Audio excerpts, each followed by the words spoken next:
ঢাকার রাস্তার সংখ্যা বাড়ছে না, আয়তন বাড়ছে না, প্রতিদিন ঢাকার রাস্তা প্রচুর নতুন। আমি বুঝতে পেরেছি, এই ব্যাপারে আমরা একটা সেল গঠন করে দিয়েছি ডিএমপির ক্ষেত্রে। ডিএমপি কমিশনারকে আমরা অনুরোধ করেছি আমাদের যে ট্রাফিক ডিপার্টমেন্ট আছে তাদের সাথে বসে আমরা কিভাবে যানজট কমাতে পারি, তারা এক সপ্তাহের মধ্যে আমাদেরকে একটা রিপোর্ট দিবে।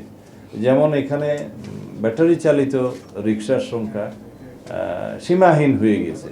ভিআইপি রুট সহ মেইন রুট যেখানে আছে, যেখানে নন মোটরাইজ ভেহিকেল চলার কথা না, সেই জায়গায় অসংখ্য এই ব্যাটারি চালিত গাড়ি চলেছে। এটা কিভাবে নিয়ন্ত্রণ করা যায়, এবং আজকে আমরা বলেছি পরীক্ষামূলকভাবে উত্তরা থেকে যেটা এয়ারপোর্ট রুট থেকে শুরু করে এই ভিআইপি রুট হয়ে সচিবালয় হয়ে এই রুটটা, যেটাকে আমরা ভিআইপি রুট হিসাবে জানি, এইখানে প্রাথমিকভাবে আমরা এই চলাচলগুলো সীমিত করব, নিয়ন্ত্রণ করব ব্যাটারি চালিত গাড়ি। তারপরে পরীক্ষামূলকভাবে আরেকটাতে যাব গ্রাজুয়ালি এইভাবে আমরা যানজট মুক্ত হওয়ার চেষ্টা করব।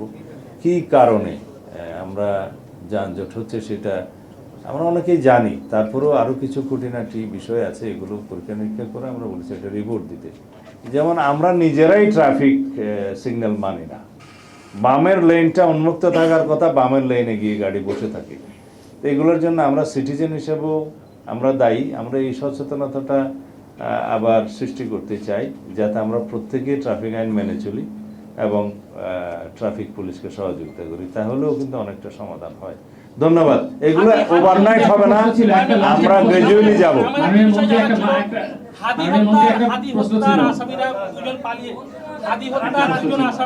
হাদি হত্যার দুইজন আসামি এখনো ভারতে পালিয়ে রয়েছে, তাদেরকে ফিরিয়ে আনার আপনাদের কোনো উদ্যোগ আছে?